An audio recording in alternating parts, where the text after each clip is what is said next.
a lot, but Jimmy Rivera really believes in his short-range finishing ability. Once he gets in your chest, once he gets in your face, he will throw the combinations to put you out, and he'll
Testing.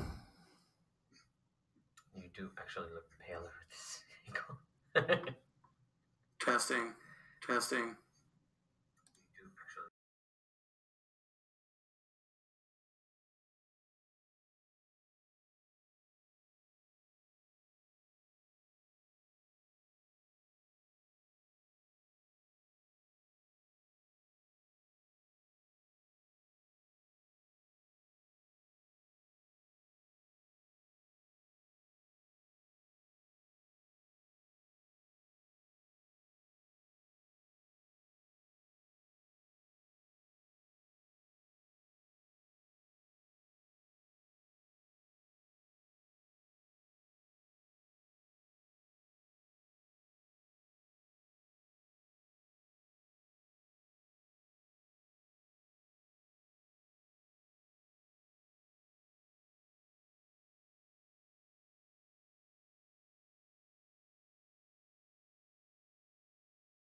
Started a live video. Yay, we're live again. Welcome to the 3/4 Guard podcast. Eric's going to sit there really quiet and just try to cringe as much as possible. That's to make me feel uncomfortable. And he's doing a good job of it. Anyway.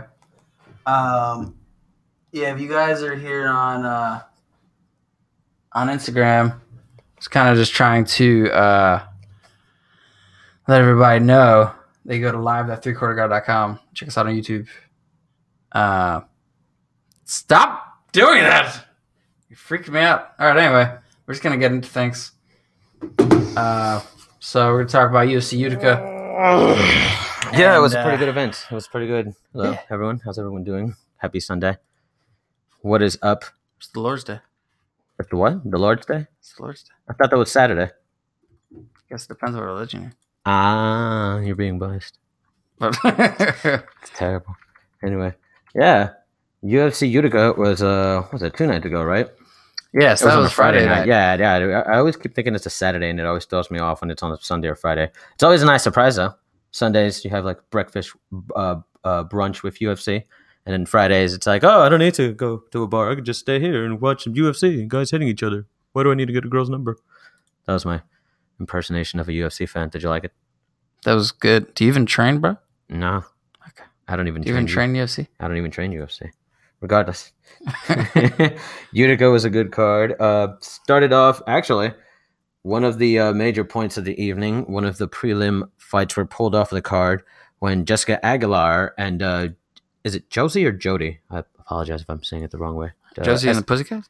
No, Escobel. She was on I think she was trying to make it into the There we go. top house. I mean, Aguilar explains her side. So They said it she's was. not happy. They said they stopped it because she had chapped lips, which is so fucking stupid. Yeah, she said that the commission had a concern regarding her lips and her use of chapstick during the physical exam prior to the weigh-ins. So they requested that she be cleared by a dermatologist? Apparently, she was cleared by said dermatologist, but that didn't make a difference. They still canceled the fight or something like that, or like UFC themselves got a doctor, and it's still what they still weren't cleared. It was just What the fuck does that even mean? just fixing that poster right here to let it be a little more. It's like, why would you I'm so confused. It's man. That seems like a really silly reason. It's fucking the New York State Athletic Commission, man. They look foolish. They look Like, foolish sometimes. Jessica, that It's- mole looks bigger than it did last fight. You're gonna It's have to go get either that like checked out. it's either just like very primitive, like backwards rules from when the UFC was like outlawed in 50 states 20 years ago, 25 years ago, or it's just I don't know. It's almost like maybe they're watching their asses now more since the whole Conor McGregor thing happened in Barclays.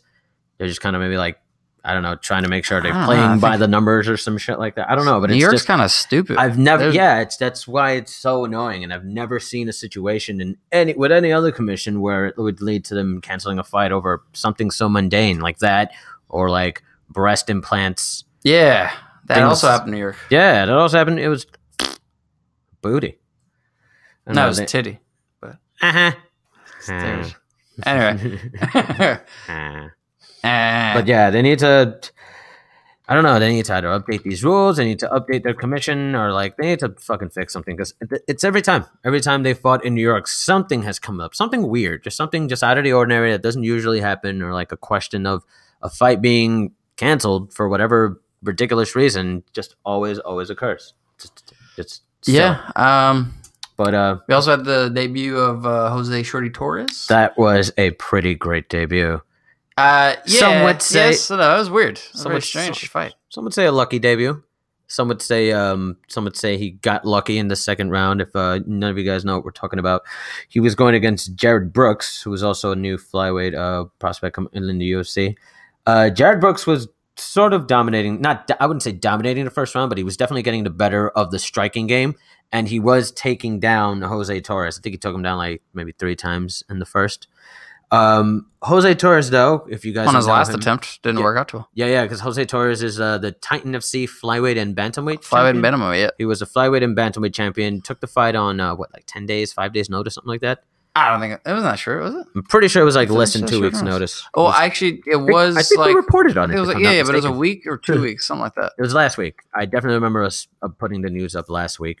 So something like 10 days notice. And yeah, well, his fighting style is kind of similar to Justin Gaethje's, where he takes a lot of hits, a lot of punishment in like the first round, but then picks it up in the second and third, and always usually gets a KO submission win, or gets the upper hand of his opponent. Well, this time it was a little bit weird because Jared Brooks went for a really big pickup slam takedown, a la Frankie Edgar, Gray Maynard from their second fight. Went to pick him up, flung back because Jose Torres got something of a parallel position on Jared Brooks while he was holding him up, and caused Jared Brooks to land on the back of his head. Jared Brooks knocked himself out, and Jose Torres took advantage, got the better positioning, and just started grounding and pounding on him. It was a really weird thing, real crazy fight at first, and really, really weird ending. There's links to watch the slam on MMA Fighting and MMA Junkie if you'd like to watch them. We unfortunately can't watch them here because of copyright infringement. But if you'd like to watch the slam, it's available on these news outlets. But yeah, it was really, really like if you watch it in slow motion, Torres's leg essentially lands on Brooks's head and like sandwiches his thigh, sandwiches his head in between the canvas. It was a really hard slam. It looked really like unfortunate for Jared Brooks. It looked like it literally just fell backwards and just landed on his dome. And you were like, as soon as you saw that, and you were like, that did not look good at all. No, but I think Torres kind of picked up on it because he took his back real quick, and Brooks wasn't really defending it, so he was just like, okay, he's hurt. I'm gonna start beating the shit out of him. And Torres mentioned that like he noticed that Jared Brooks would slam people, so that's why he said he got into a parallel position. And he was like, it was either a 50-50 whether he was going to throw him on the right, throw him on the left. He unfortunately threw him on the left, if I'm not mistaken. Left. Threw him on the left side, and then because of that, I guess Brooks threw his head back too far and just landed there, just concussed himself.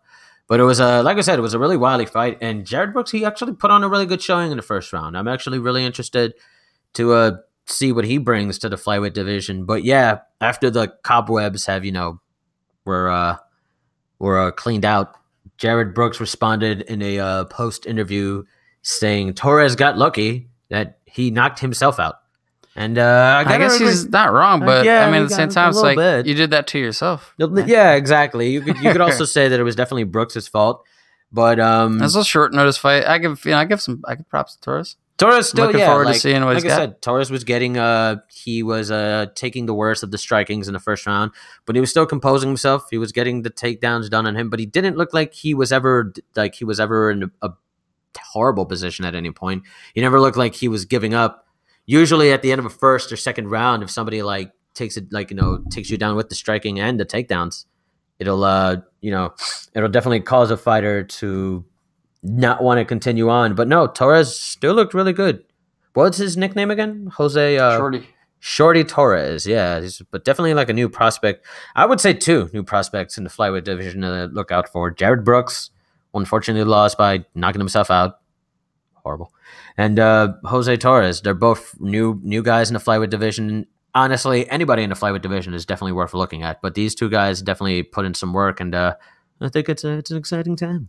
A little bit here and there. Yeah, and just a reminder to everyone. We're watching. We're not on Twitch anymore, by the way. I don't know if you guys noticed by the fact that you went to Twitch and connected to a different website, but we're not on Twitch anymore. Yeah, we've changed it up, so we're on YouTube now. Anyone that's joining us on Instagram, where you can catch us at live.3quarterguard.com. That'll redirect you to our YouTube page. I thought it was our domain. No, that's the website. It's got like our links and stuff on there. Live.3quarterguard. Okay. All right. I thought it was like they go to our domain and they just get the video there. I guess it was too much to ask for from you. Wow. Regardless. Yeah, but then they wouldn't be able to access our other content. Moving on. Anyway, we got some other fights on the card. We got T-Bow lost to Green. Bilal Muhammad beat Rencontre. I don't know how you say this guy's name. Raconteur. Chance Raconteur. Tamor breaks Lent's winning streak. Oh yeah, with a decision win though, but Yeah. still a win nonetheless. Tamor's a pretty Bravo. exciting fighter. Actually he is. He was on what was it? McGregor versus like Faber, that Ultimate Fighter. Yeah. Right, he was on there. Yeah, the what was it, like the US versus like Europe or something like that, I forget. But yeah, he was on there and he had like pretty impressive showings. Sijara Eubanks defeated Lauren Murphy. Sijara Eubanks, she has a lot of skill in the ring. Her striking is on point. They won that last Ultimate Fighter, the 125. The flyweight. Flyweight. I think she lost in the semis or the finals, if I'm not mistaken, or couldn't make it. Just so many things to keep up with. But yeah, she had a really good showing against Lauren Murphy. Tough flyweight in her own right. But yeah, definitely, I mean, the flyweight division definitely needs a lot more new prospects. It's a brand new division, so they need prospects in general. You have Valentina Shevchenko there kind of waiting in the trenches for her title shot. But it's always good to see up-and-comers like Sijara Eubanks. And she's been doing this for a little bit, actually. She's not so new to MMA, but she definitely had an impressive showing. I think Dominic Cruz mentioned that he had trained with her before and held her in high esteem. So definitely someone to look out for there. Let's move on to the main card. We had Sam Alvey defeat Gian Vellante in a decision, yeah. Split decision. It was a pretty exciting fight. The first round, Sam Alvey got Gian with a pretty good, right hook, if I'm not mistaken. So yeah, Alvey's sticking to 205 now, right? I think so. Yeah. Was this for 205? I think this was a 205 fight. I thought this was for middleweight. Oh no! I think he moved up. You're right. He moved up to 205. And little situation occurred after Sam Alvey's win. Not a big deal. We know Sam Alvey is a gentleman of the sport. He doesn't really call out anybody. Doesn't really talk trash like most fighters do. He likes to call out his friends. He likes to have fights with friends. He called out Corey Anderson, who's also a light heavyweight, and a lot of people may know Corey Anderson. He says he wants to fight Corey Anderson next. I believe Corey Anderson had some family issues this weekend, and we weren't, I think, aware of it. Corey Anderson's a private individual. He likes to keep, I think, particular things like that private. Who doesn't blame him? But Sam Alvey reached out to him on social media immediately after he did the call out. I believe just I think extending his condolences and stuff like that, and apologizing if he had in any way disrespected Corey Anderson for the call out. Sam Alvey that man is a goddamn gentleman. He's got a nice smile. You hate to see a guy like that lose. He's got a great fighting style too. He's like counter puncher, and he knocks people out. He's got that power in there. He doesn't look. He's had fights where he just kind of waits a little too long, and you see him, and he's looking for that one big punch. And, his game is definitely the counter punching. Like the Rashad fight. Yeah. I mean, but when he does, when he does land it, he's laying people out. Knocks some motherfucker out. You could never see you've never seen a nicer guy knock out more people in your life. Yeah, he's a sweetheart. But yeah, definitely a show of sportsmanship and. Did you see his haircut from Sam Alvey? Yeah, I did. He's got the smiley face in the back of his head. Yeah. He's always doing something. Moving on to I didn't know this. Is this Daniel Tamor? Is he related to? They David are Tamor? actually. They're both brothers. Because actually, if you look, they look exactly the same. Right? They look the same. Well, because they're brothers. They are blood. That's funny. I think this was Daniel Tamor. I don't know if it was his debut. I think he has fought in there before, and we always seen him fight. I think it might have been. I mean, it might have been around. I know David Tamor has been coming up in the ranks, put on some good performances. Yeah, so this is his second fight. This was his second fight. Second loss. He lost both of his fights in the UFC so far, unfortunately. Oh man, they were both like a year apart. But it was still a fight of the night, his last fight, so that's not bad. He lost to Julio Arce. Julio Arce, who is a hometown boy actually from Bayside, Queens. Yeah. Whoop whoop. Queens represent. Yeah. And he had a pretty good showing last night. Funny enough, Tamor was actually the first round. I believe he was doing pretty well in the first round. Julio Arce was starting to put the takedowns together though in the second, and was able to snag on the Darce Good in the timing. middle of the third round. Oh no, a rear naked choke. Excuse me, a rear naked choke in the third round. pretty good showing from Julio Arce. I would say, definitely needs to show improvement in a lot of areas, but definitely a great submission by him on one of the Timur brothers. Kind of upsetted the Timur family celebration that night, but it's all right. I'm sure he'll get better. We'll see what his brother has to give to him. But do we want to take a look at that? Yeah, we can take a look. So this is the Ars Tamer. Yeah, here we go. So it was a third round, right? Third round around, like literally in the middle. I think, yeah, right there, right around there. Oh, is this the actual finisher? Yeah, it's the actual finisher right there. He already had taken him down. I think he got him like with maybe an overhand started it. We pull it back a bit. Yeah. Yeah, at this point, they're kind of going in a little bit. Wow, someone's doing some cupping. Yeah, there's cuppings in the back of his head. You got that takedown right there. He definitely hit him with a shot that had him a little dazed, but I mean, Timur was still trying his best to get up. Unfortunately, well, not unfortunately for Arce, but he caught the hooks in pretty quickly on his back, and then worked on that rear naked choke for a good 30, 40 seconds, but definitely got it in. Timur was definitely in some trouble. But yeah, it was a really good fight. Last night was it was a really good night of fights. Anything that didn't go to anything that wasn't a TKO or submission finish definitely went the distance, and it was still very entertaining. But great night of finishes on the main card. Yeah, but Arce then sinks in this choke right here. He fought for that too. Man. He fought for that choke. What weight class are these guys? These guys are in featherweight, if I'm not mistaken. Yeah. Featherweight division. A little smallish. Isn't? Oh, okay. So, and his brother is actually bigger than he is. Yeah. His brother, I think, is like a lightweight. Yeah. He actually, I don't know. For some reason, I feel like he looked a little smaller. But no, but wait, Nick Lentz is I thought he was in featherweight. Maybe they're both in featherweight now. I don't know. No, Nick Lentz is 155. Oh no, I'm sorry. I was thinking of somebody else. I was not thinking of Nick Lentz before. Dan Hooker. No, I was thinking of Emil Meek. God damn it. 145 or what the fuck am I thinking? Doesn't really matter. There's a lot of 145ers. See that guy that trains out of Alpha Male? Which guy? Is he a guy that trains out of Alpha Male? Oh, is he a guy that fights? No. Okay. I'm thinking of 20. Oh, Darren Elkins. Darren Elkins. That's what I was thinking. He does train out of Alpha Male. He does train out of Alpha Male. I know. I knew you were thinking about him. That's who I was thinking. I thought he broke his streak, but no. Yeah. The Carney. Nick that would Carney. have been cool though, because he's like known to fuck motherfuckers up. I think he's got a fight coming up. Right. Not a big fight though. I want to see Darren Elkins get a big matchup. He been fighting fought in January. He's got I think he might have gotten injured. Alexander Volkanovski. Oh, who's that? Sorry, no offense to Volkanovski, but who are you, bro? Some guy with a thing. I don't know. I don't even know who that is. This is his his fifth fight. He's actually on a 4-fight win streak. UFC since started. Not bad. Okay.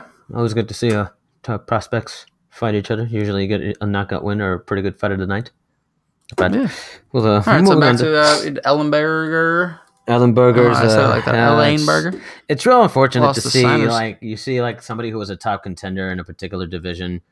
When you see him just take a particular fall. I mean, Ben Saunders has been around for a minute, and he's kind of like a veteran around. Yeah, but Jake Ellenberger, I mean, he's seen better days in the octagon. He's been losing a lot more fights than winning. I think he's like 6-5-2 in his last 7 or something like that. Just not really looking too good for Jake Ellenberger. Once a top welterweight contender, and then was ruined by that shit boxing coach. What's his name again? The guy who trained Ronda Rousey. Fuckboy extraordinaire. I want to say Raymond, but it's something Edmund. Edmund Tarvarian. Edmund Tarvarian, yeah, whatever the fuck his name is. Once again, ruined a top prospect. He did it to Travis Brown. He did it to Jake Ellenberger. Sorry for my hatred, but just whenever I think about one of the fighters that come out of being trained by him, I'm always just very if you know you're not doing your fighters right, if you know you're not helping them excel in what they need to be excelling in, and if they're not looking good, it should be up to you to literally tell your fighter, listen, I can't give you what you need right now, but if you go to this gym or that gym or such and such, they could help you out in a department I can't. But for whatever reason, either he doesn't know people, maybe he doesn't get along with other trainers or something like that. But yeah, look at that. He's Ellenberger's lost his last 3 now. Yeah, he what fight was it? The Matt Brown fight. I remember. I think he was getting fucked up during that fight. He was getting fucked up during that fight, and like I mean, everybody knows. Short fight. Matt Brown. It's like I think a weakness that Matt Brown and Cerrone both share is like a body kick. For whatever reason, you just kick them. You just kick both of those fucks to the body, and they just crumble down. Eric Silva almost beat Matt Brown like that, but Matt Brown was able to compose himself and come back. Jake Ellenberger, that was his last win, and that was in July of 2016. Jesus, 2 years ago he got his win. Yeah, and he needed that one too. I remember that he was kind of like about to be on the chopping block. I mean, he had 3 losses in a row. Beat Koscheck, who was on his way out the door anyway. Whatever. Had then another 2 losses, so he needed that fight. Now he's on a 3-loss win streak or losing streak rather. So I don't know. I don't think we're gonna see Jake Ellenberger in the UFC very soon. I don't know how many fights he's got left on that contract, but I don't know, man. Yeah, I mean, it sucks. It was a great showing from Ben Saunders, definitely. I mean, Ben Saunders, he worked his Muay Thai. He worked what he knows best, and he got Ellenberger in the clinch. Ellenberger was using his pressure to put Saunders up against the cage. He was using that wrestling that he knows so well. But Ben Saunders was able to find the clinch, start throwing knees, threw knees to the face, threw knees to the belly, just started throwing all these knees and just used his superior Muay Thai to take Ellenberger out. It was a gritty fight, and definitely like a gritty fight that Ben Saunders was definitely dominating. Oh, yeah, to that body, he didn't want anything to do with that after that. That's a rough one. Yeah. But I mean, hats off to Saunders. That was definitely a great win. A great win for a veteran in the UFC. And yeah, he's definitely saying, "Hey, I'm not going anywhere. Like even if I'm going to be here, I'm going to be one of these guys who fucks these young guys up and shows these guys how to do it. And I'm going to show them how to do it." Well, when he came back, he's had some mixed fights since he came back. Oh yeah, definitely. I mean, he's seen. Not to shit on him and say he's older and stuff like that, but he's definitely has a good win-loss. He has a definitely win-loss record. Actually, he's only had 3 losses in the UFC out of was that 9 fights? Yeah, 9 fights. Yeah, but not bad. Go back. He was in the UFC way back. This guy's been around, man. This guy he went back to Bellator. He's only 35. Yeah, I thought he was older than that, but he's been around. Started in the UFC in 2007. Hey man, if he comes back, just like Robbie Lawler did. In his later years, uses his veteran skills to maybe go for that belt or be a top contender. Hey, why the fuck not? He could do it. I mean, he has a great list of names under his belt. Court McGee, Jacob Oakham. Apparently, Robbie has got an injury. Yeah, it's a leg injury, so he's not going to be back for a little bit. I don't think he's going to be back this year. Fortunately. Tough to see. Anyway, so what else did we get? We had was Walt Harris, Daniel Spitz. Walt Harris, yeah. Walt Harris is I like Walt Harris. His big guy. His physique reminds me. Yeah, he's like a heavyweight looking Phil Davis, if you ask me. He's got the big back thing going on, and yeah, I don't think he's as big as the rest of these heavyweights. I think he's like 6'1" or 6 feet. How tall is How tall is this guy? Walt Harris. How tall is Walt Harris? He's 6'5". Oh, 6'5". Yeah, never mind. All right, he's a big dude and a wide dude. Holy shit. Okay, well, he's definitely a force to be reckoned with in the UFC. Yeah, let's pull a little forward. He was like, he was like linebacking, and he's like, no, you know what? I'm just gonna go fuck people up. It's like I was protecting people, but now I'm just gonna fuck everyone up. Yeah, he's got some power. When he throws punches, it looks like people's faces die. Not their whole body, just their face. Their face literally looks like it melts inside of their flesh. Yeah. He got this win at the second round TKO actually at 4 minutes and 50. Wow, he kind of saved by the bell. Oh no, yeah. Second round TKO at 4 minutes and 59 seconds. So yeah, right here. But pull it back a little bit. Pull it back like maybe 10 seconds. I was gonna say he shoots a quick right to the chin, and that's my apologies. I just cleared my throat into the speaker. But yeah, he does a quick little right hook to the chin of what is this? Daniel Spitz over here, and Daniel Spitz is very wobbly afterwards. Then Harris just works on him, puts that work on him. And it should be coming up sometime. Boom, there you go. Oh, it was a quick left. My apologies. A quick left. Yeah, startled him. Startled him a lot, and then he just tore him apart. Started turtling up a little bit. Started turtling him up a bit. He lands a stiff one, knocks him out, and then he kind of comes to, though. Yeah, damn, he just overwhelmed him with those punches. Man, that man is a beast. 6'5", and he looks like that. God damn. It's a big motherfucker. How much you can do? How much you can do with that? Whenever you get somebody who's like built like a football or rugby player and you get him in the UFC as a heavyweight especially, holy fuck, look at the size of that mother. Jesus Christ.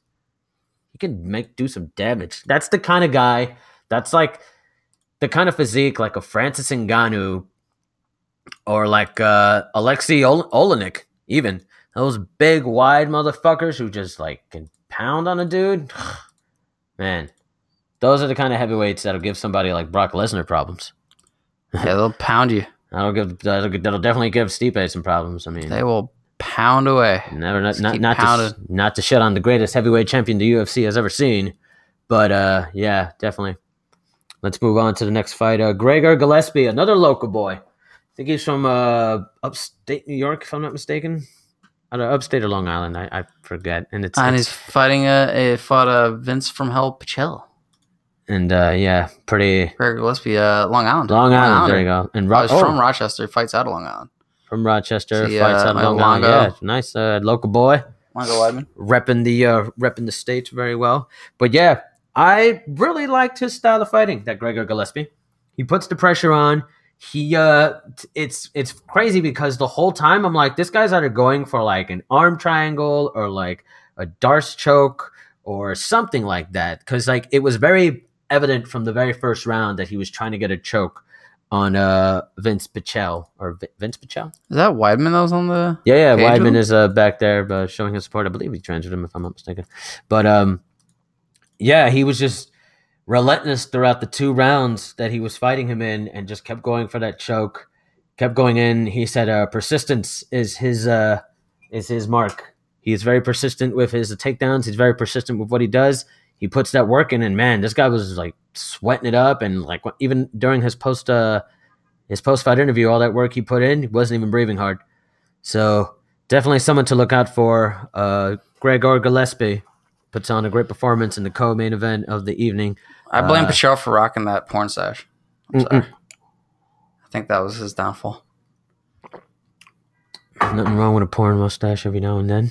But regardless, I digress. Gregor Gillespie, a possible prospect in the lightweight division. They're thinking about giving him a top 5 or top 15 in the lightweight division.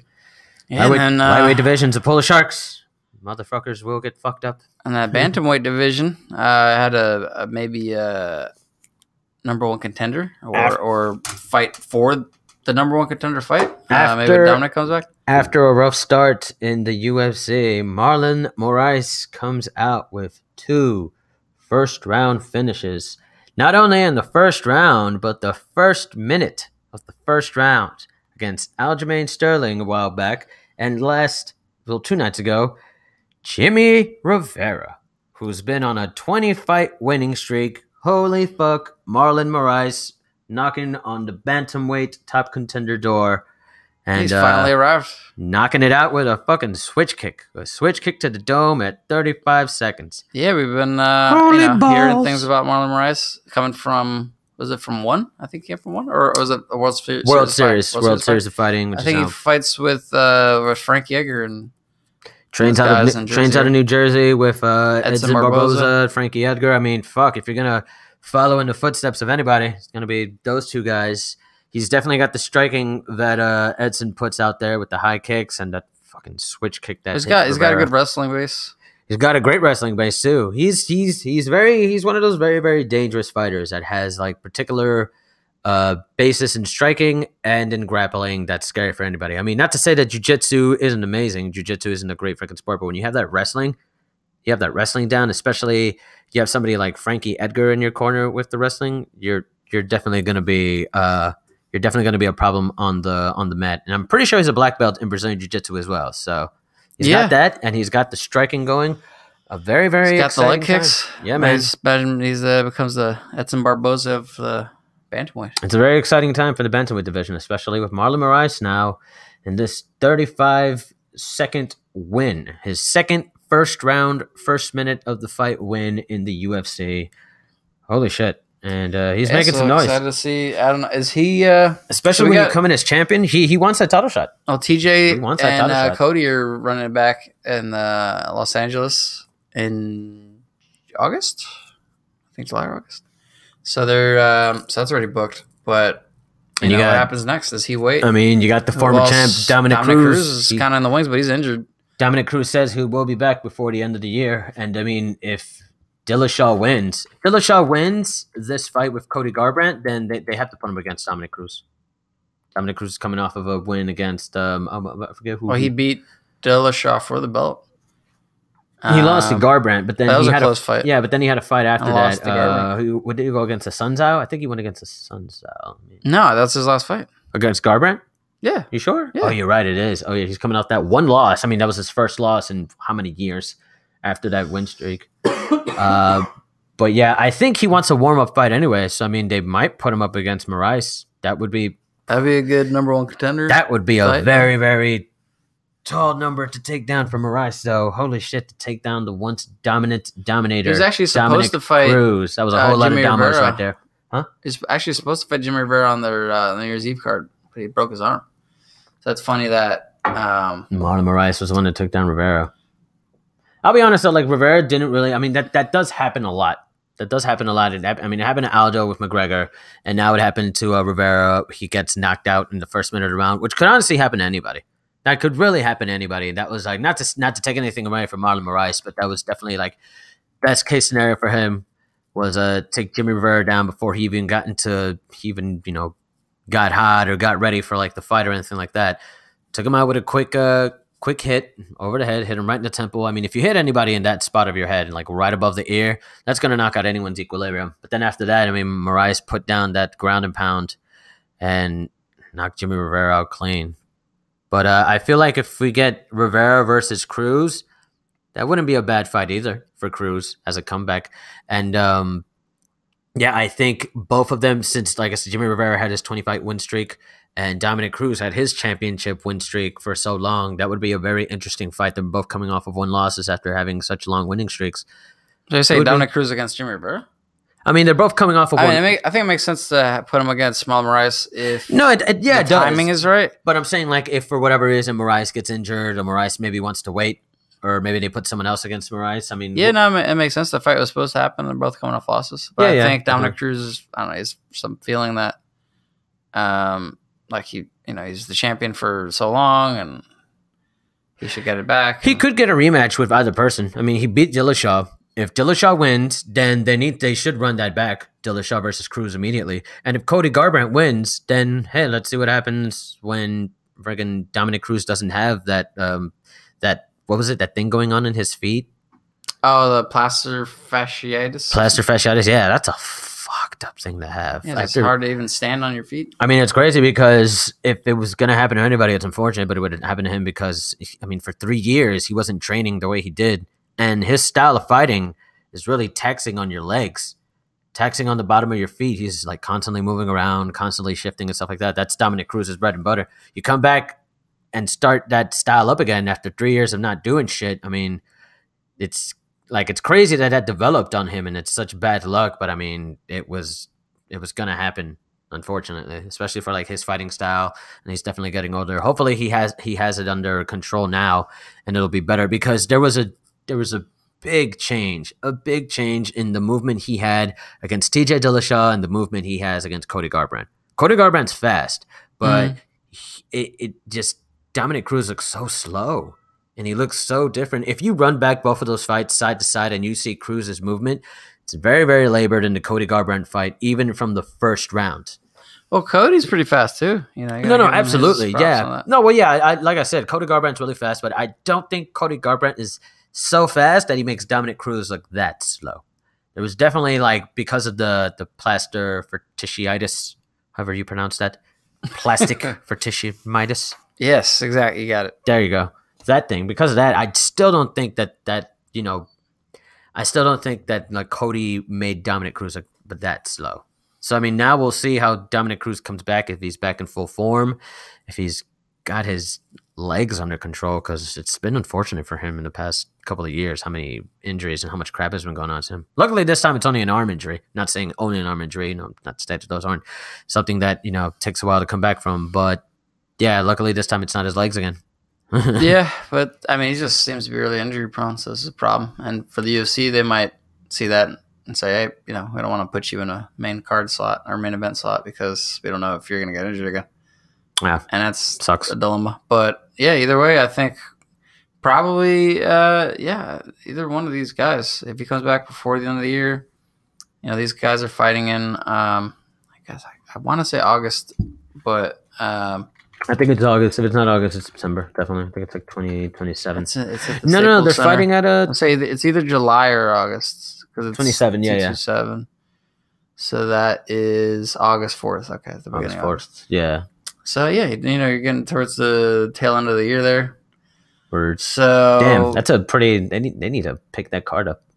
Oh, it's still pretty far out, and this was the card that they wanted to do. It's 2 months away. Rockhold, Gustafsson, GSPDS. We should. Yeah, it's true. The same card. Yeah, So I mean, this is. made us a good segue into what we want to chat about next, which is the UFC lightweight division. It seemed like what the UFC wanted to do, and I guess reports are coming out on this, that their plan was to do somewhat of like a mini four-man tournament, including Khabib, McGregor, Diaz, and GSP. McGregor versus Khabib and GSP versus Diaz would have been the two fights, and then I guess the winners would have fought the winners, and the losers would have fought the losers. Yeah, or something like that. Yeah, like in the undercard. But yeah, I mean, GSP didn't want to fight Diaz. GSP doesn't want to fight Diaz, which Khabib I agree with. Khabib saying he wants to fight GSP.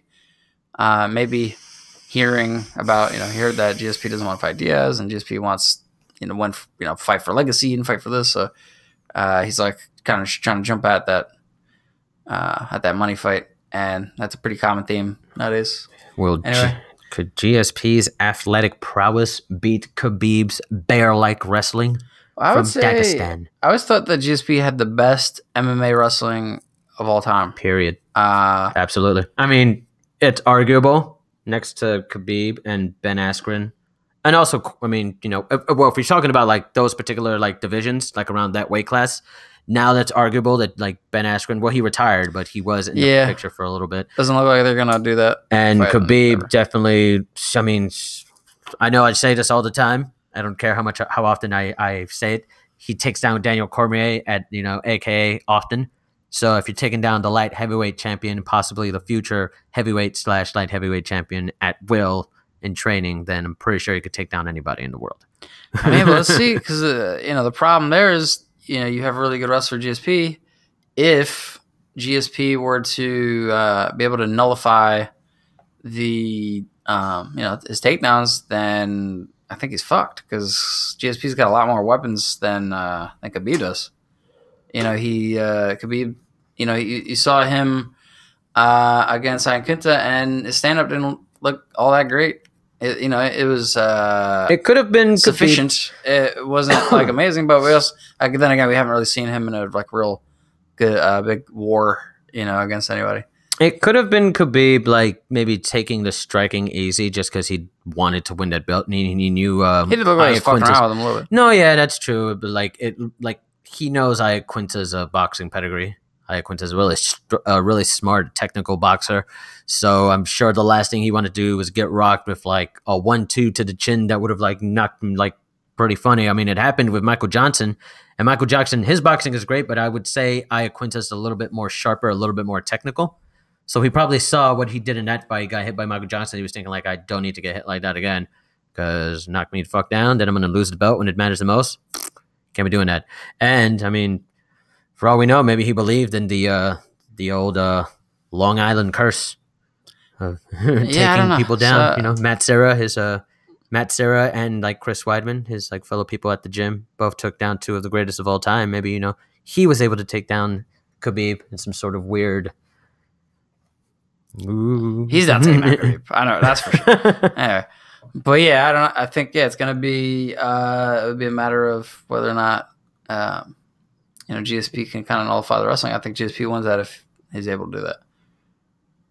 And but I mean, I don't know. We'll see if this fight's gonna happen. I mean, right now Khabib wants to fight GSP, And he too. says he wants to fight Yeah, him. GSP hasn't openly said that he wants to fight Khabib, but GSP never really openly says anything. Yeah, it's true. He's very private. He's very cryptic about that, which is good because then you don't catch him and shit. And he'll be saying like, "No, I never said that. I said that I want to get my legacy."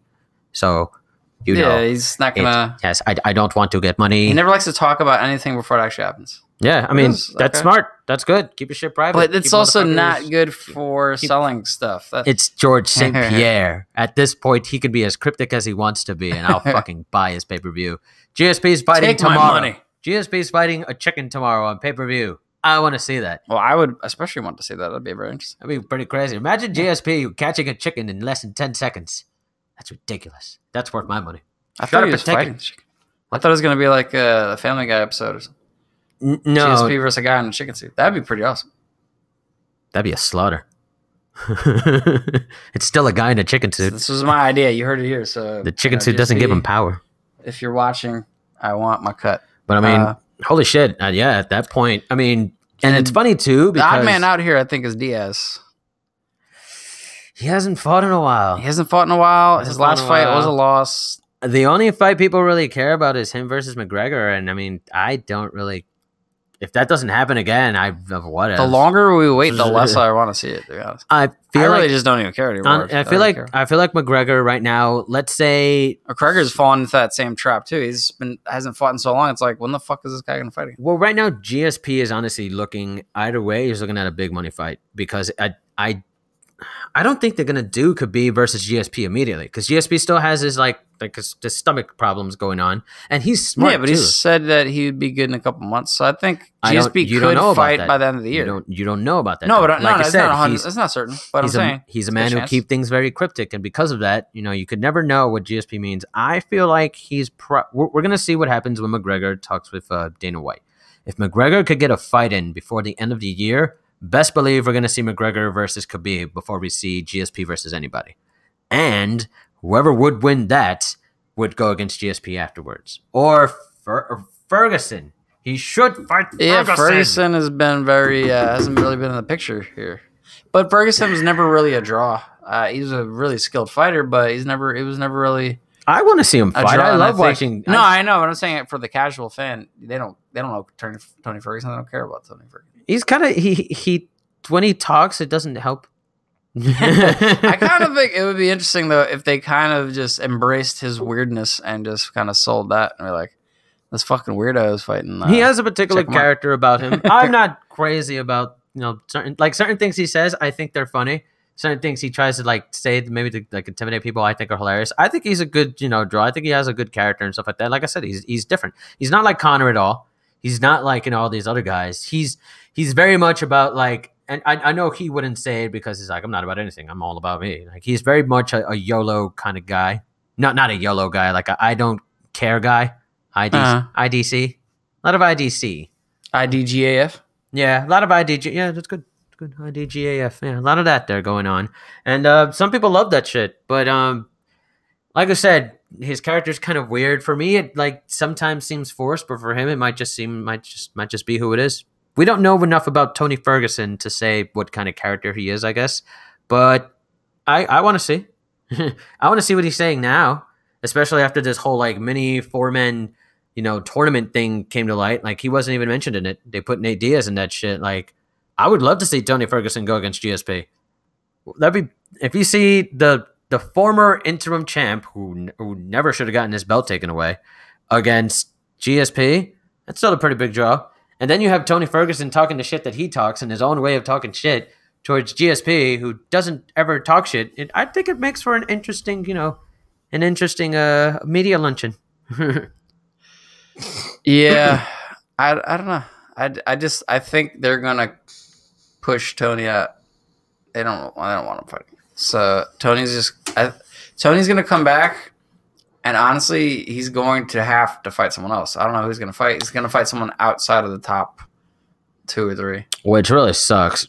I mean, it's just if he never breaks his leg, or was it a broken would have leg? happened? It was a really bad injury. It was like the worst injury you could have for your I'll leg. be honest. Like I Yeah. think he tore his ligament from tripping on like a fucking wire on the Yeah, it ground was something. during It some was a couple sort of days. a It was a media couple day. days before Yeah. the fucking fight. Which was hilarious because like Dana White, it's like I think he maintains this. He's literally like, if he wasn't wearing sunglasses there was a running indoors, joke. this wouldn't have fucking happened. He wasn't wearing sunglasses, but it was a joke that because he That's constantly great. does that. He always wears sunglasses inside, for whatever reason. It's a part of his IDGAF persona.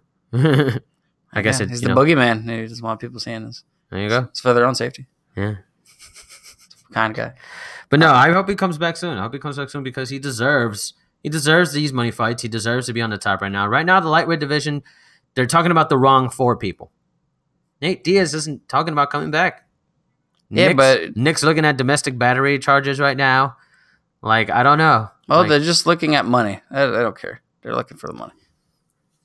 So Diaz is going to make more money than Tony Ferguson is. So that's why they're looking. That's all. It's become a freak show. We all know this. They're looking for the money fights. That's all they want.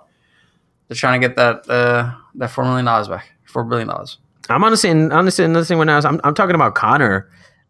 Like, he doesn't belong in the lightweight picture more than Ferguson. I mean, I know he's the draw and he hasn't lost, and that's all well and good, but I still think Tony, Khabib, and now GSP. You're talking about 3 guys on the top of the lightweight division who want to be at top of the lightweight division, and they all have the style to take apart Conor McGregor. And even if Conor McGregor gets through one of them, the other ones could be like, all right, let's see what this guy did, fix that, and then I'll do this instead. You literally have 3 of Conor McGregor's toughest fights in front of him at the moment. And then, just for shits and giggles, if they want the money, he'll fight against Nate Diaz, the only guy in the UFC to beat him. We're not talking about merit. Conor here. McGregor's Eric, coming. Merit doesn't matter. Huh? Doesn't matter. Merit doesn't matter. It doesn't matter No, if you, yes, it if you does. earned it. Doesn't matter if you deserve it. No, well, what I'm saying It is, matters if you sell tickets. well, no, what I'm saying All that right now matters. is the 4 fights that are looking at Conor right now are the hardest fights in his career. I mean, other than, even if they don't put Ferguson in the mix, they're going to put Nate there. You might as well have him fight Khabib now. See if Conor could actually fight Khabib. If he can't beat Khabib or even look competitive against Khabib, then he doesn't really deserve anything. Yeah. He doesn't deserve to be fighting these guys. Absolutely. But then, that won't happen So because he makes all the money. Doesn't Yeah. matter who fights Conor. someone's gonna come out from the back with a steel chair and hit Khabib in the back. It's happened before. Anyway, We're digressing a little too much. yeah, let's talk about Yair Rodriguez. He's back in good terms with the UFC. Apparently, he's back in the They back had in the picture. He's gonna be fighting Zabit. they had a conversation, as the UFC does with people behind closed doors. I don't know what they might have told him, but I think they're gonna have He was him. talking to No, I was saying McMahon. What's the other guy? Sean Shelby. I think it was Sean Shelby. Yeah, He's talking to Sean Shelby. Apparently, there was some miscommunication. Whatever that means. right. There was Maybe that was- miscommunication amongst the president of the company and everybody covering what the president of the company said. Sure, what And him pretty much saying that, yeah, we don't want you here. Okay. That's not. I don't know how you can miscommunicate. Where's the... I wonder, what Disconnect happens. there, I don't know. I wonder what happens when Dana lets his emotions get the better of him, and that shit like that just happens. Because this isn't the first time something like that's happened. He's like, "Fuck him, fire him. I don't want him here. Whatevs." I wonder what people tell. And now that he has to deal with ESPN, he's got these guys from IMG there. I wonder that, do they all just kind of because they know he's a hothead and they know he's still the president. I wonder if they all just approach him gingerly or hey, dude, listen, you might want to ease it up a little bit and not get so mad at people all the time because it's really bad for numbers. Or do they get pissed off at him and say what the fuck are you doing? What are you thinking? Either way, I would like to see I would just like to know and see how people approach Dana White whenever he gets butthurt about these little things, because it's really what it is. It's Dana White getting butthurt about a situation that didn't go his way. Mm. Well, I think they were playing hardball with Yair, trying to call his bluff, and he said fuck it, and then now they're miscommunication and bad timing. Yeah, but that's going to be an awesome fight. I think that is. I said that's not a fight that I liked for Yair, but apparently, yeah, it's just because it's weird because what Dana White said and what Yair said are completely different. Yair is saying that he did accept the Lamas fight, he did accept this fight, that fight, he did it, but it was more about like timing, like he didn't want to fight at this time or he didn't want to fight in this event or something like that. But what was the problem that they immediately had to fire him? Like, it's not like he was defending a belt. It's not like he was like, no, I don't think if it was timing, then I wonder why he gets, because I can't help it. It's definitely Dana. Something definitely, like, he got upset about something, or he, like I said, he got butthurt. And he just, you know what? Fuck this. He's fired. Like, you've seen that meme where the guy just throws his papers up in the air. It's like, it's Friday. Fuck this. I feel like Dana does that all the time when, like, he can't do it. But I wonder what it is. Like, he gets very frustrated. Did he not have his coffee? Like, did something fall? Maybe was that the day that the Nate Diaz and GSP deal fell through? Like, right? Maybe like, it's just I wonder a bad day. It is. Yeah, like, it's so weird. Flo came to town. It was just, like, how many bad days has he had before where it's led to him making particular decisions that he couldn't recount on? There have been plenty of times where Dana White's made decisions. Had an Ambien before saying that. So, maybe the whole deal. If, like, remember, like, how we mentioned earlier before, I was mentioning Ben Askren possibly being, like, a top guy. Like, maybe them never getting Ben Askren into the UFC is because Dana White just gets butthurt about the way Ben Askren talks about him. Maybe they're like, hey, speaking of Ambien, the human Ambien. Yeah. But, yeah. Well, that's what he called him. Yeah, but it's so funny because it's like, I can't help but think, like, Ari from, IMG and all these people, like ESPN or all these people, they probably avoid Dana, like, oh, hey, what do you think about this fighter? Whatever Dana says goes, like, this guy's fucking boring. He just, like, lies down on people. But in actuality, what if that's what a fighter needs to neutralize people like Khabib, neutralize people like GSP? And yeah, it makes for a boring fight, but I mean, wouldn't you want to know that a wrestler like Ben Askren could beat a GSP or a Khabib? I sure would, I think. Well, Russ, we're not going to... no, that's never going to happen, though. We're never going to see that. We're never going to see that. But yeah, Zabit is a really exciting fighter. Yeah, you're a really exciting fighter. So I'm glad that he's back. I think it's going to be a great matchup. I mean, yeah, we were talking about this when we talked about it 2 weeks ago. We said it was just a bad decision from everyone all around, whether it's somebody's feelings were hurt in the UFC or Yair or somebody in, like, Yair's camp thinking they were, like, too good to fight, or just bad timing or whatever everyone says it was. I just hope it's just wasn't a smart move when they just Yair's fired. All right, latest. I hope it's not one of those fights that I'm really excited for it. I get hyped up and then it just becomes like, I mean, honestly, almost like it could be close to Till Wonder Boy. I mean, it could be something like him versus Alex Caceres. Because when he went against Alex Caceres, there was a lot of, like, crazy kicks and taekwondo going on. Not a lot of landing, but still a lot of crazy shit to see. So it could be something similar. I mean, they're both very... Yair likes to use the taekwondo. We saw Zabit has some pretty unorthodox striking as well. Yeah, it could be for an entertaining fighter. It could be Wonder Boy Till Faint Fest 2018. I mean, Darren Till and Wonder Boy, that could have also easily been like a knockout, like Moraes and Rivera.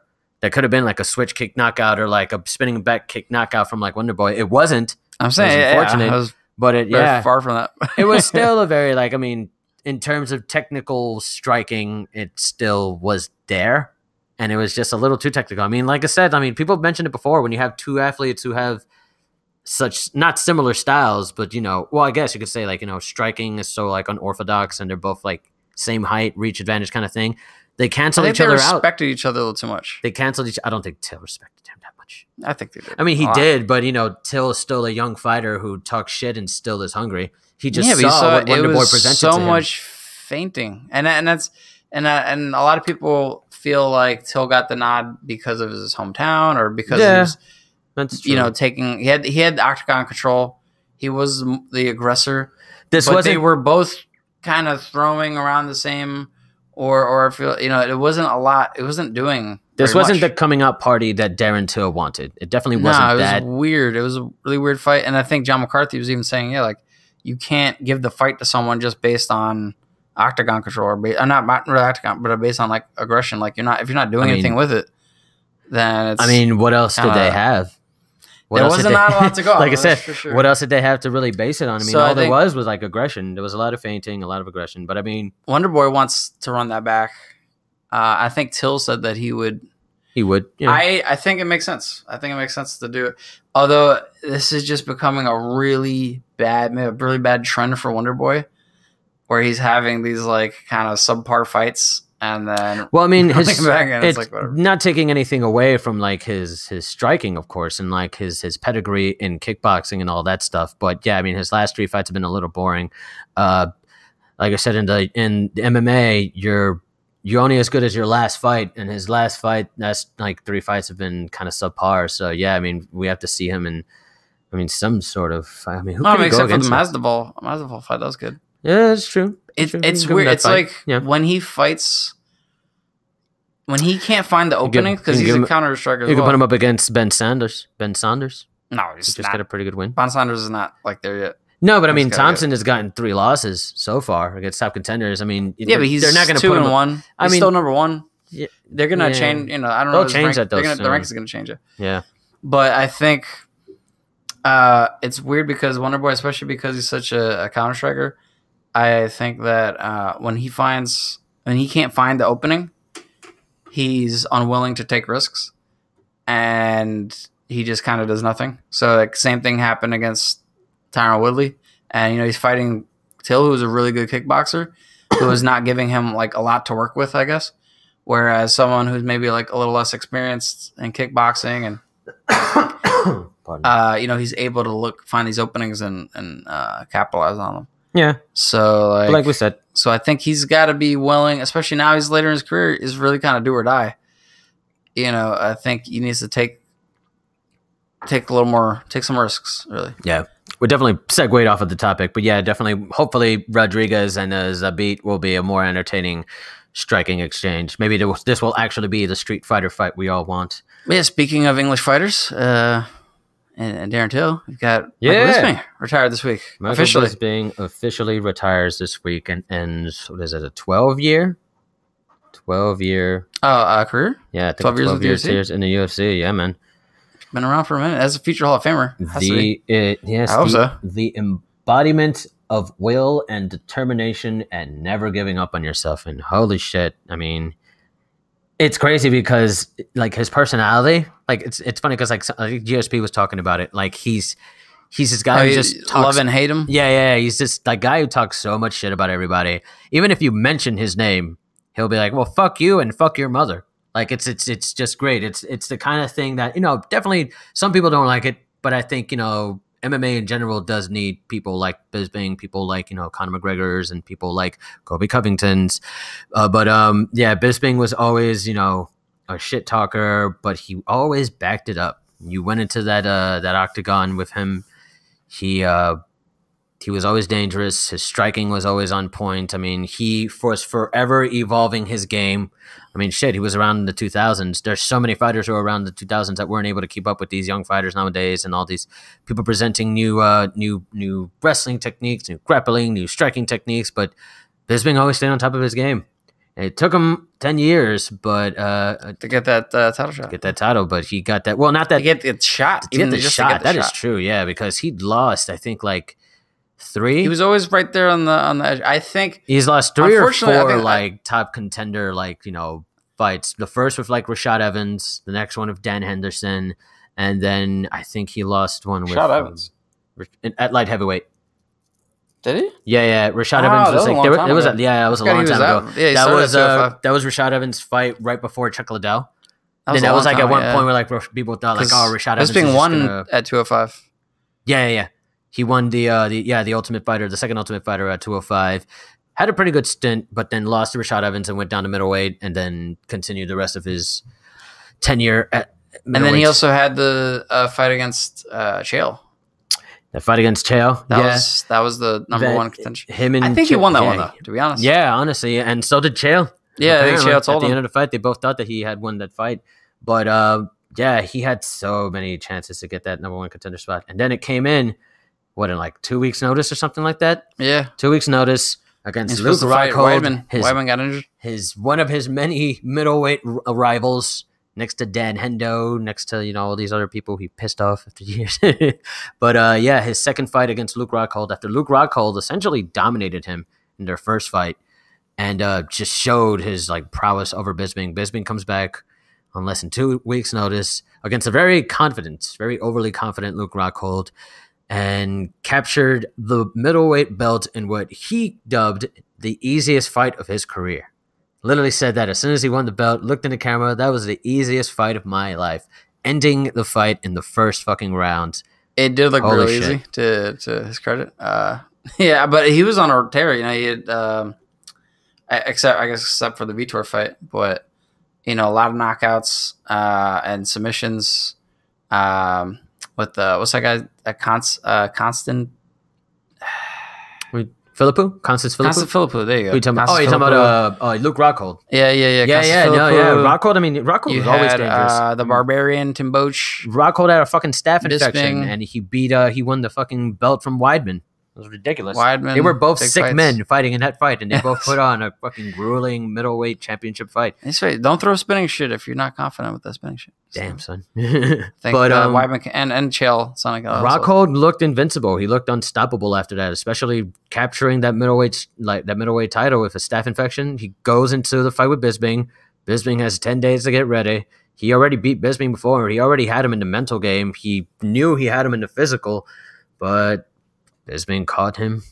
Rockhold kept his hands low, which have always been a problem for Rockhold. But goddamn Bisping, God bless man. Bisping. Yeah, And man, he's dude. good at selling fights too, and that was one of his things. He makes things interesting, and I think the people that know him, he's not an asshole.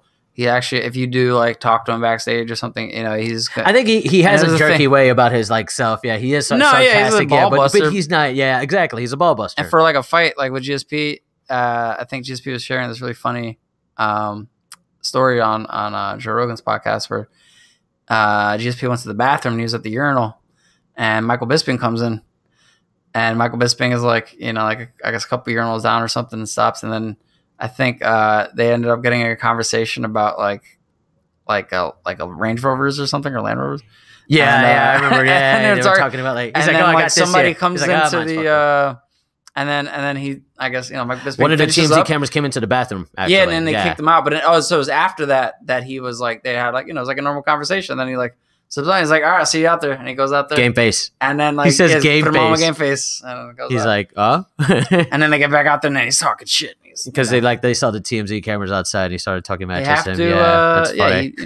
he wants to sell the fight. And, I think Bisping's always been great at doing that. Always been great at talking shit. Like I said, always been great at evolving his game, and just honestly one of the best fighters in the history of MMA of all time.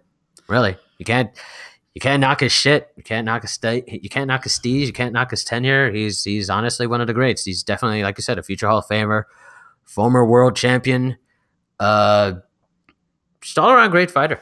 Just definitely, and he definitely was. I mean, he was one of the first fighters out of the UK to be in the new UFC, as seen under the Zuffa ladder.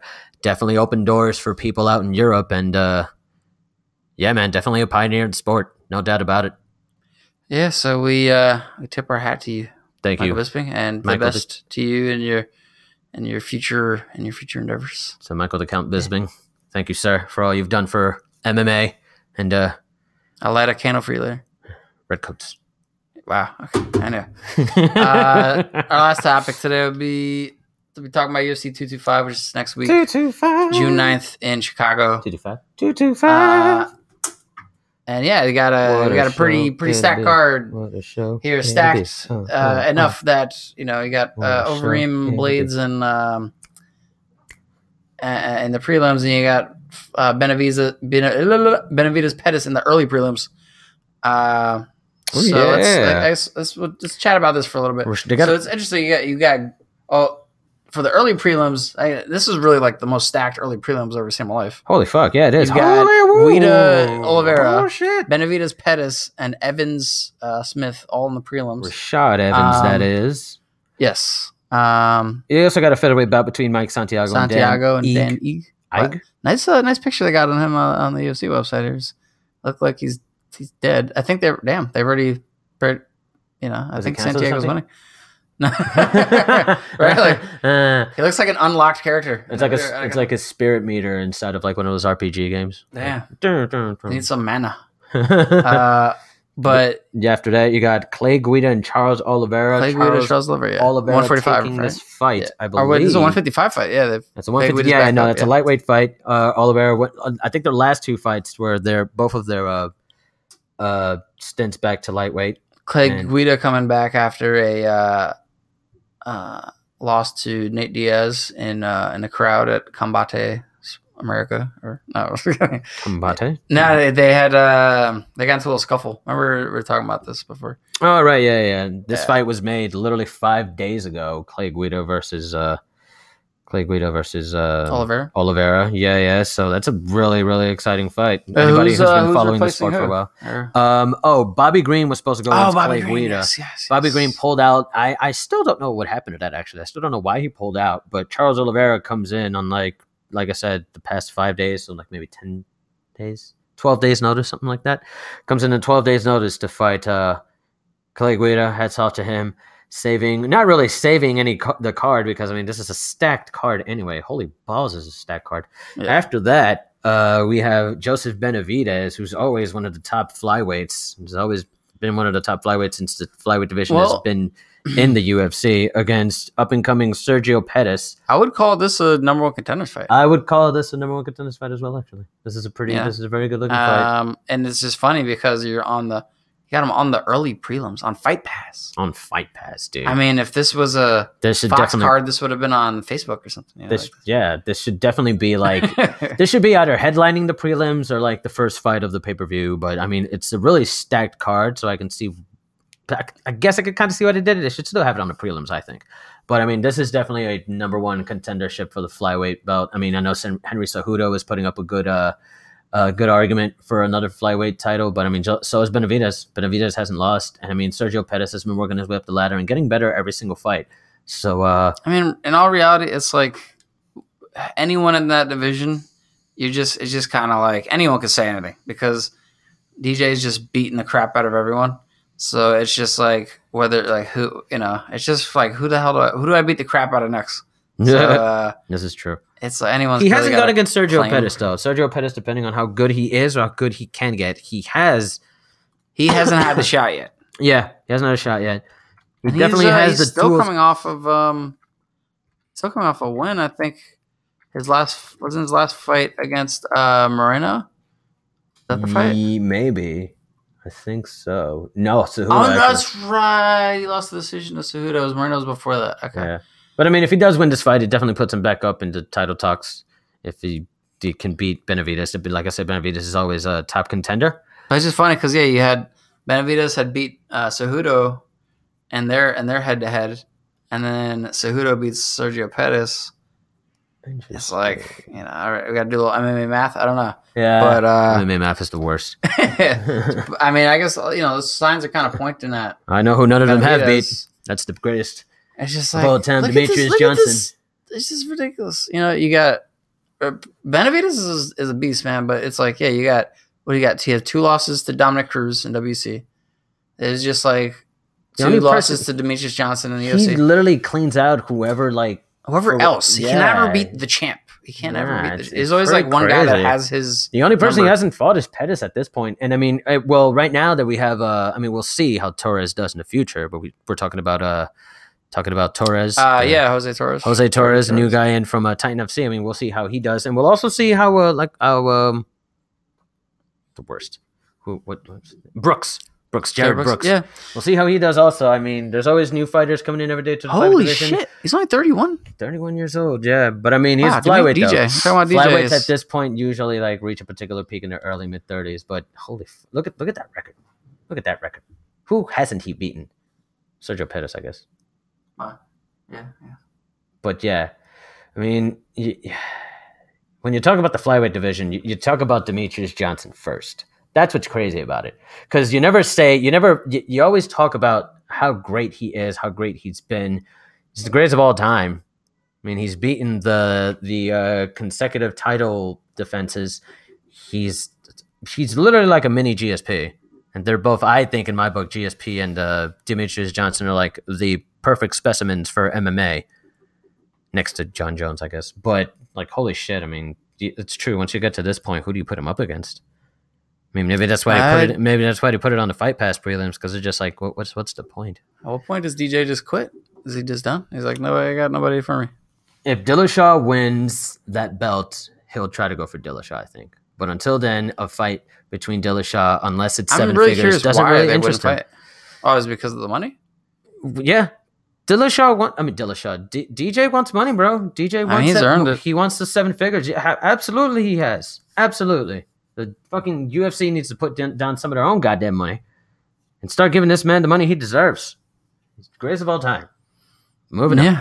Rashad Evans, Anthony Smith. Rashad Evans, I mean, what can you say? He's out of the top 15 unranked. He's really. I can't remember the last time he's fought on even the prelims. He needs to. I think he's on his way out. Main card since the beginning. To be honest with you, he's been on a steady decline for the last couple of years. I mean, I kind of wish he would have found something of a home at middleweight, just because even at light heavyweight, there's these guys that are so fucking big. But I mean, we'll see how this fight goes for him. Anthony Smith, a new not a new prospect, but he's been looking all right. I forget how many wins he's had lately, but we'll see how that fight goes for him, honestly. Yeah. And then the prelims, starting off with Rashad Coulter, another Rashad. Chris De La Rocha. Don't know a lot about these guys. They're just some thick boys. Was this heavyweight? Yeah. Damn, heavyweight. How big are these guys? 245, 265. This guy's 71 inches. Yeah, whose idea is this to put it in inches? Like, come on. This is America. Converted? Damn, he's 5'11", and the other guy's 5'10". 5'11". Yeah, so big guys. Big, thick dudes. We'll see if this ends in a knockout or two guys being gassed out for the last 2 rounds. Yeah, I'll have to see about that. No offense to any fatties out there. And we got Lamas and Bektic. Calling fatties. We'll see what happens with Lamas. They wanted to make Lamas go against Yair Rodriguez. Couldn't make it happen. So I guess we'll see what happens here. My nose is getting suddenly very itchy. My apologies. All right. Okay. We're going to have to run through this here because we got to wrap this up. But then we got Cordelia versus Carla Esparza. That's going to be a really good one. That's really interesting. I think Claudia and Carla, they've had some bad blood. So we'll see what happens with that. Yeah, Claudia Cordelia, Carla. They've been wanting to fight. Carla's been wanting to fight her for a while. And I've never really been all that impressed with Esparza. Me neither. I mean, she's been kind of like. I mean, she's we rep the same heritage. What Ecuador, but yeah. Other than that, she's not the most. Her style of fighting isn't the most. Meh. So we'll see how that goes. Claudia Cordelia for the win, I think. And then we've got an interesting fight. This actually was originally on the main card. Yes, it was. It got dropped down to the prelims. A particular wrestler I happen to like. Oh, no, not them. The Holmes and Anderson fight was pushed up. But we digress. Alistair Overeem and Curtis Blades fighting at heavyweight. That should be very interesting. Curtis Blades has his wrestling.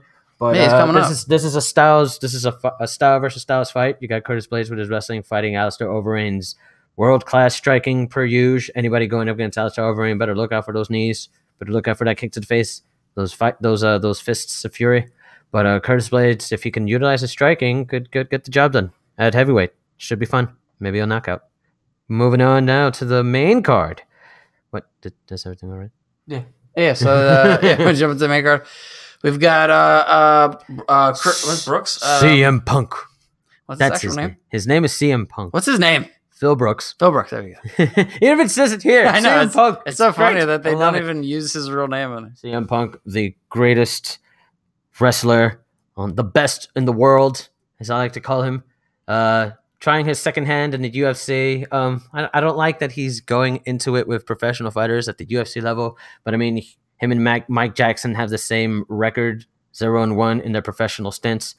We'll see how that goes. Mike Jackson, of course, does have the MMA background. He has the experience. He's been around the game a lot longer than Phil Brooks. And yeah, we'll see if the home crowd advantage in Chi-Town will be on CM Punk's side. And we'll see if he's all in. It's for my wrestling fans out there. They know what they're talking about. I hate All in show in September. you. Yeah, it's interesting because obviously CM Punk, big name, but disappointed on the his last fight. Mickey Gall is definitely a great MMA fighter. That's he's the not thing. that. Yeah, but he's not that great, good. Yeah, but he had more experience, and like he definitely looks a lot better all around than CM Punk does. CM Punk, that was his first MMA fight in the UFC. Maybe he gets his maybe him getting his mind right is what he needed. Maybe that loss is what he needed. But now he's going against another guy with his same record, Mike Jackson, and we'll see how that goes. I hope he was doing some Fight Club shit. I hope he was in basements just getting nitty gritty, and Moving on. hopefully it's worth the pay per view buy or worth the main card slot. Then next we got Arlovsky and Tuivasa. Tuivasa. I think I remember seeing him fight before. Australian. I don't remember too much though, so I guess it wasn't that impressive. I don't know if this. Oh, this is the guy. I think him and Whitaker are talking about doing a shoey if at the event if they win or something. What the fuck's a shoey? A shoey is something they do in Australia where they take off their shoe, they pour beer inside, and they drink beer from the shoe. That's like the shoe they're wearing? Yeah. I guess. They're not wearing shoes. No, but I'm saying like not in the ring. I'm just saying they would do it like later, I guess. Or maybe they would have someone else's shoe. I don't fucking know. Whatever. But Cool. Well, yeah, it's an Aussie thing. well, They're kind of weird. we'll see how Arlovsky's doing. He's getting a little bit They older flush in the sport. counterclockwise. It's kind of strange. I think I knew that. And I think that's happened in Thailand, and it was really weird when it happened. And I was like bugging out. I think I recorded it, and I was going to story it, and then I'm like, this isn't that interesting, so I didn't story it. Like, this is me taking a video of a toilet. Yeah. I hope you didn't have like a log in there, like floating around. I didn't think anyone wanted to see that either. Oh no. Anyway, so you got Arlovsky's kind of he's coming up to the end of his career. So this is, I guess, more of a fight for Tuivasa. This could be to kind of maybe prove himself. This could be a passing of the guard. Yeah. Could see what happens if Tuivasa gets a knockout or gets a dominant win over Arlovsky. We'll see how he does that. Or it could be maybe Andrei Arlovsky is still getting a couple of wins under his notches. Either way, should be an interesting fight. At heavyweight, we'll see how that goes. Yeah, and then on next to Holly Holm and Megan Anderson. The Megan very Anderson's debut. first non-titled women's featherweight fight. Took them a while. We've been waiting a long time for this. They're finally here. Holly Holmes coming in at featherweight against Megan Anderson. I'm incredibly excited for the debut of Megan Anderson. I've been talking about this chick for about a year and a half now. Young lady, excuse me for anybody out there who I may have offended. But this lady, I think she has the tools to beat Cyborg with her striking, with her reach, with her power. I mean, we've seen Chris Cyborg take down people who have been taller than her and bigger than her, but not anybody stronger than her. I think Megan Anderson has that strength, and I think if she utilizes that, she could definitely do something against Holly Holmes, who is probably the most technical striker in any women's division. I think Holly Holmes, if you put her in a striking match against anybody in MMA, she'll win. I think 9 times out of 10. Oh, Holly Holm, just with her striking in general, her pedigree is goddamn boxing, ridiculous. Kickboxing. She's the first person to have titles in boxing, kickboxing, and MMA, and she's fucking doing it up now in the featherweight division, trying to get that belt back that I think maybe should have been hers because she lost to a cheating Jermaine Duramney, right? Jermaine, who cares? No. GDR. This is a fight that we've kind of spoken about, I guess, a couple of times in reference to a lot of things, just because of the implications of it. Who fights, and with Amanda 2 weeks ago winning. And Megan Anderson is from Invicta, for those of you who don't know her, for those of you who have Fight Pass. Australian. Take a look at some of her fights in Invicta where she honestly starches motherfuckers. Like, she just starches the women of that division, and is breathing some life into a division that's slowly developing in the UFC. They have the last supposed possibly Ultimate Fighter coming up for featherweights in the women's division. Yeah, I think that'll probably be the last Ultimate Fighter. Yeah. But yeah, definitely Megan Anderson. We know Chris Cyborg's intentions to only have 2 more fights. Essentially, the winner of this fight, Megan Anderson and Holly Holmes, and then after that, the winner, against Amanda Nunes. No, yeah, I mean they haven't made any decisions yet. So Amanda looked good in her fight. They're trying to figure out who's going to fight Cyborg next. I think it's going to be either Amanda or the winner of this. Those are the only 2 fights that interest her right now, though. Yeah. Because then you got a super fight, champ versus champ. Amanda looked really good against Raquel. Right. But then you have 2 like natural 145ers. I think Megan Anderson, who no one's really seen outside of Invicta. Maybe she's the truth. Maybe she comes in and destroys Holly Holm, and then that could be an interesting fight. We'll see how that goes. If Holly Holm wins, then you've already seen Cyborg beat her. So, but I mean, if Holly wins, then she's probably going to go against Nunes, and then we'll see what happens with that. And then she'll probably, I think 1,000% end it at that kind of thing. But yeah, like Megan Anderson, I've been excited about her for a while. She seems to be like a new breed of fighter. She's coming in there. Well, like I said, I mean, she has a lot of shit against her, though. I mean, the UFC jitters of a debut. She's on the fucking main card of a pay-per-view. And, she's going against the most technical woman MMA fighter on the planet, Holly Holmes, in the striking. So, I mean, a lot of things against her, but I believe in her. We'll see how that goes. It should be really exciting. Featherweight women's featherweight bout. And then after that, we've got the co-main event. RDA versus Colby Covington. RDA's been looking great at 170 since moving up. Colby's been, looking all right. He's been working his way up, but also assisting himself with some verbal finest right-wing trash talking I've ever heard in American spill in this great nation. He's actually had some funny stuff. He's really good at trolling. He's really, really good at trolling. And actually, it was funny because he was talking shit about RDA for a long time now. There was actually a really funny. To be fair, he's been talking shit about a lot of people. No, I know, but I'm saying like this is like a year or 2 ago. He had photoshopped a picture of like someone like it was supposed to be like RDA's Gmail. Like he was like, "Yeah, RDA, you left your Gmail open," and you see like all these stupid like fake emails that he like made up, and like he's just really good at trolling people and getting. I'm just kidding. He likes to get people to hate him, but he's going a little too far. I think it's funny because with trolling, you don't always have to be funny. So I guess it does suit him. Damn. It's nice that he could take time away from hanging out with porn stars and making internet memes to fight RDA. Kelsey Monroe. It's really right. You know too much. Right on. It's too far.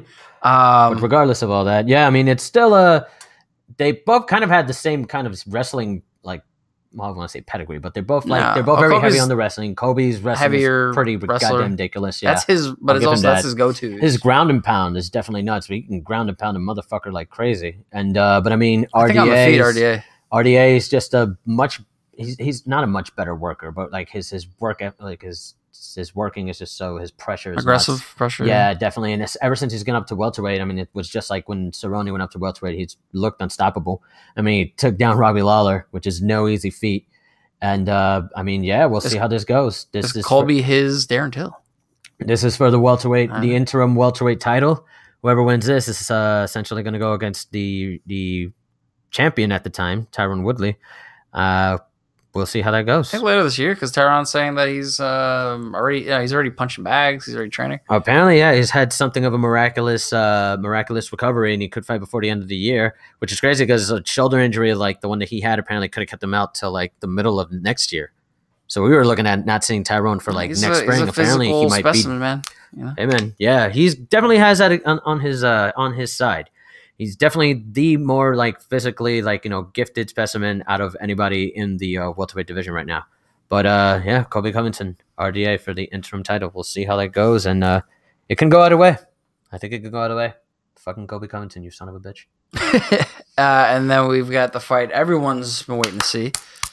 Rematch between Robert Whittaker and Yoel Romero. The first fight was pretty close, although obviously Robert Whittaker had injured his leg, I think in the first or second round.